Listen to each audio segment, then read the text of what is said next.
Ay, te, sabi nga pala ni boss, gawa ka daw ng list ng mga office supplies, equipment para daw at least organize tsaka monitor. Ito na. Ay, tapos na agad. Ayos ha. Teka, may goal ka ba? Employee of the month? Ganon? Teka, hindi ka pa umuwi simula kahapon? Oo, te. Nag-overtime ako. Sayang kasi pandagdag sa baon ng kapatid ko. Me, yung totoo. Oo na, pang milk tea ko yung iba doon. Deserve dahil laging OT. Kayod na kayod? Breadwinner? Ma'am, pacheck lang po ng bag. I go. Karina! Kailan ka pa nag-security guard? Hiring tayo, diba? Wala pa namang nahahanap, so ako muna. Sayang sahod pang bayad din ng bills. Yung totoo. Pampabrace yung iba doon. Happy? Karina! Bakit ka naglilinis? Ay, janitor. Balak mo ba applyan lahat ng posisyon dito? Gaya nga ng sinasabi ko, sayang yung sasahurin, di ba? May trabaho nga, may sahod, paano yung health at yung safety mo? Sa kakakayod mo, what if nagkasakit ka tapos na-confine ka? Tapos sa kakauwi mo ng late dahil sa overtime may nangyari pa sa'yo sa labas. Tingin mo safe ka? Di sayang lang din yung OT mo na paggastos ka pa. Oo naman, kasi may libreng health insurance sa GCash. Accidents, emergencies, protektado ka. Free insurance? May ganun na? Paano yun ma-access? Tayo madali lang talaga mag-load sa GCash tapos may free insurance ka pa. Pumili ka lang ng load promo for your own number. Tapos upon checkout, itik mo yung get free health insurance. That's it! You have successfully claimed your free insurance via buy load sa GCash. Kaya alam mo ba yung maganda dito? Makaka-access ka up to 2,500 pesos na assistance kapag na-confine ka sa ospital. Hindi lang yon. 30,000 pesos coverage kapag na-aksidente ka at 10,000 pesos coverage for disablement. Di ba? Kaya pala sa GCash. Kaya pala kayod ka ng kayod. Di mo na kailangan kabahan kasi safe ka na. Kaya mo na paghandaan kahit ano pang emergency dahil sa libreng insurance when you buy load on GCash. Oo, te. Ay, racket ko din pala yung cash in, cash out sa GCash. Pwede saan pag kailangan mo. Mga people, nasa kalagitnaan ako ng pagkain ko ngayon. Talagang hindi ko lang mapigilan yung sarili ko na talagang i-share sa inyo kung kagaano ko kapaborito yung pork isaw. Ako lang ba yung people na mahilig talaga sa pork isaw? Like, yung tipong halos kahit buong linggo mo siyang kainin, okay lang. Tingnan niyo naman. Ganito yung itsura niya, oh. Pork isaw. Lalo na kung ano siya, yung toasted talaga. Tapos ganito yung itsura na kapag nakababad. Napapapikit talaga ako like ganito. Ganito siya. Ayan people, oh. Sasawsaw mong ganyan, oh. Tapos ito yung kanin mo. Igaganyan mo yan, oh. Oh. Tapos, talagang napapapikit talaga ako. Walang oras at araw na hindi ako pipikit kapag kumakain ako ng pork isaw. To the point na mga people, ang dami ko talagang binini. Talagang 10 nga pong pork isaw, tapos uulamin ko lang siya ng isang buong gabi, tapos kinabukasan gano'n na lang ulit. Hindi nagsasama tong tao na to. Ayan o, sarap niya no, sasawsaw mo yan dito. Tapos gaganon mo. Tapos kukuha ka ng kanin no, ganyan no. Tapos may suka, tapos meron kang kutsara, gaganyan mo yun no. Kukuha kang konti, tapos gaganon mo. Wala lang, yun lang. Masarap. Charles! Sir? Ano to? Di ba sabi ko sa'yo, isend mo sa akin yung files 10 minutes after lunch? Yes sir, nabasa ko na po. Ano to? Late ng 5 seconds oh. Naku, hindi ko natatanggapin to Expect mo yung IR mo. Hala. Ira? Sir? Nakita mo na ba yung sinend ko sa'yo? Ipapasa mo yun sa akin lahat bukas ng umaga sir, 20 po kasi na task yung pinapagawa niyo po sa akin na sinend niyo lang po today. Mukhang malabo pong matapos ko po yun agad. Ay, iha. Hindi ko nakasalanan yun. Pwede naman mag-IR kung bet mo. Ayos. Oh, nasa si Joshua? Ang dami pa nung gagawin dito Hello, Joshua? Hello, sir. Nasaan ka na? Aba, ang dami mo pang gagawin na trabaho dito Sir, hindi pa ako makakapasok ngayon kasi na-aksidente po ako eh. Baka nga po mapuputulan ako ng pa... Senda lang po ako ng med-cert, sir. Ay, hindi mag-araso ng med-cert IR ka na lang muna. Eme. Sino na namang na-invite sa isang event? Si Ken Koy! Howdy mga human being! Samahan nyo ko ngayong araw na to! Let's go! Ano nga bang event yung pinuntahan ko? Ito nga ang Game Zone The Grand Launch. Meron na naman panibagong fun and enjoyment na mga games na ginawa at ipinakilala para sa atin! Sa event nga pala na to, meron silang iba't ibang klaseng booth na mga games kung saan eto yung mga pinaglalaro namin dito. Super fun and nakaka-enjoy talaga lalo na with the family and friends or kapag may extra kang time. Pumasok na kami sa Grand Ballroom kasi malapit na mag-start yung event. Excited na ako. I-comment nyo dyan kung sino yung first ever endorser ng Game Zone. Meet our President Sir Jasper Vicencio. Ang bait nyo kamo, nilalapitin niya talaga yung mga table para i-greet. Ayun po, hello po Sir Jasper, pengin pera. Woo! Ito na ang new face at ang first ever endorser ng Game Zone, the one and only Vice. Ganda! Woo! Grabe po, bigotin no, pasabog. Dito is nagkaroon ng media interview at ng question and answer si Miss Vice Ganda and si Sir Jasper Vicencio about sa partnership ng Game Zone. Also, ano ba yung benefit and yung saya na may idulot ng Game Zone. Dito, ipinanood din sa amin ng newest commercial ng Game Zone. Ayun, so after event, umuwi akong happy kasi napakasaya ng experience na to at ng opportunity. At syempre, may nauwi pa tayong giveaway. Thank you, Game Zone! And congratulations! Howdy people! Tara, samahan niyo ako sa graduation picture ko. Siyempre mga people, maliligo tayo para hindi amoy maasim. Toothbrush din po tayo para hindi sabog ang hininga. Siyempre ahit para hindi mukhang kapre.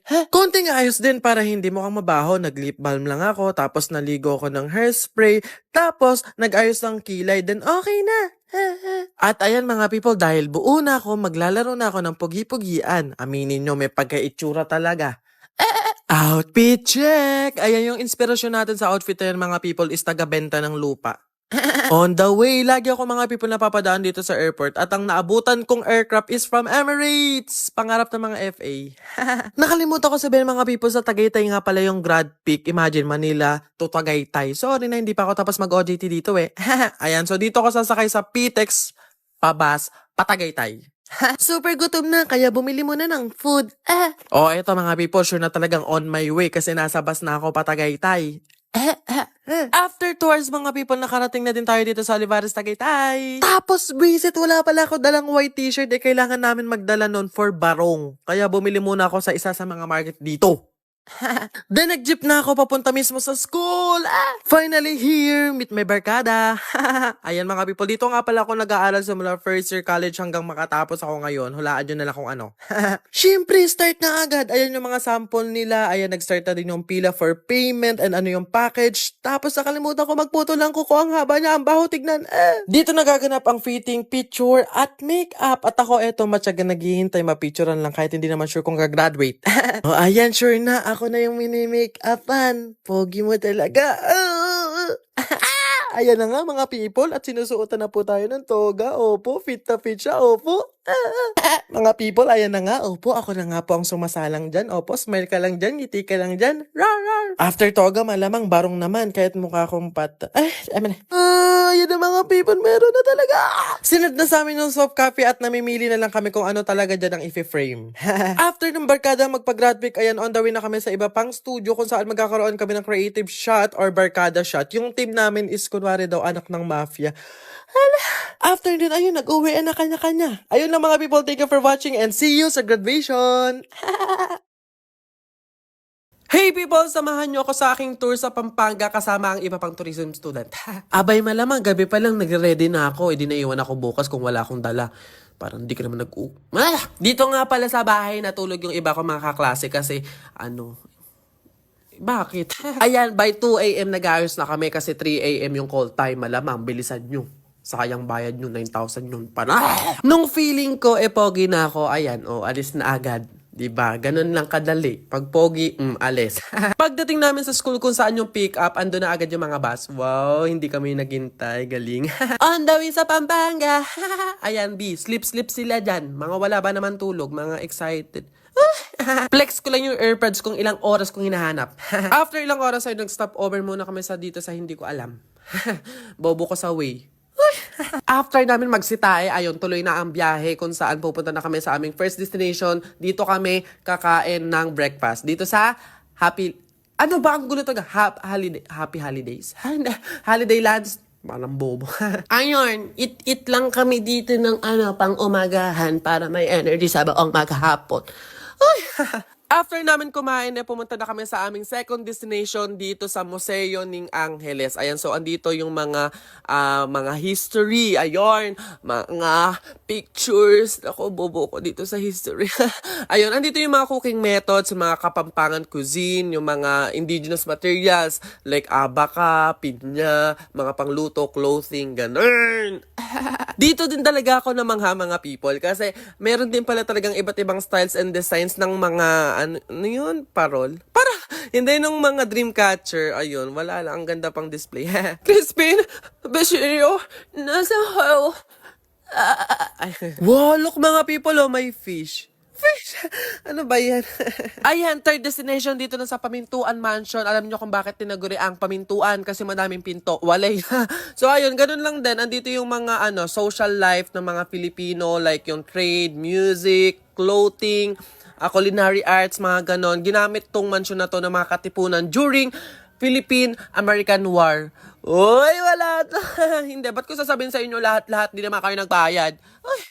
Siyempre, ito na yung pinakihintay, pagkain. Ayan, nag-lunch kami dito sa Kamalig Restaurant. History pa din. Uy! Ayan, masarap yung lunch namin dito and masaya kasi natikman namin yung pinagmamalaki ng Pampanga which is sisig. Exciting part yung nag-check-in na kami dito sa Radisson Bee. Sobrang ganda, nakakayaman-yaman. Dito is nagkaroon kami ng hotel familiarization, ganon. Kumbaga tinur kami. Ayan, meron ditong swimming pool, meron silang gym, and different types of rooms. After nun, nagkaroon kami ng seminar. Ayan, talagang kitang-kita yung sinseridad ko habang nagkakape, nakikinig ako. Favorite part yun talagang. Andito na kami sa kanya-kanyang room para magpahinga, matulog, at mag-unpack. Ayan, tour lang ng konti. Ito yung CR. Napakaganda. Ang sarap tumae dyan, me. Tapos, ayan, 3 kami dyan, kaya merong triple bed. Triple bed! Ayun lang. At bininyagan ko na nga, naligo na ako kasi magkakaroon kami ng pajama party later. Siyempre, pipiliin pa din yung pagkain. So, ayan mga people, nag-dinner muna kami dito bago kami mag-start ang pajama party and everything. Sarap ng ganito. Pwede bang ganito na lang palagi? Ang ganda ng view. Nakahiga ka lang, malamig yung aircon. Tapos na TV. At nag-start na nga yung aming pajama party. Shoutout BSTM41 and BSTM42. Ayan, so nagkaroon kami ng games. May mga munting pa prizes. Sumayaw. Ayun lang, masaya. Bakit? Baka kailangan malaman mo. Comment for part 2. May lang, tinatamad akong paghiwalayin pa. Pagsamahin na lang yung day 1 tsaka day 2. Ayun, so naligo na ako by 3:30 AM. Nag-ready na ako. And yung mga kasama ko sa room, ayan, ganyan sila. Yan sila eh. Mga tulog pa. Ayan, and kauna-unahan kami nag-breakfast. Best feeling talaga kapag ikaw yung nauna. Sad part yung mag-check out kami dito sa hotel. Ayoko pag umuwi dito muna tayo. Mag-extend pa kayo. Dito na nga kami sa aming last destination dito sa Omni Aviation. Dito nagkaroon kami ng flight safety demonstration. Nag-talk about standards sa mga flight attendant and cabin crew. Baka nyo ba sa term ko? Ayan, so dito na din kami nag-lunch, nag-picture-picture na din kami kasi andito din yung ilan sa mga aircraft nila. Wala lang. Lastly, mga people, pumunta kami dito sa Pasalubong Center kung saan namili lang kami ng mga pagkain and mga damit. Ayun lang. Nagkaraoke din. Bye-bye na. Thank you for watching mga people. Send and receive good vibes. See you sa aking next content. Love you.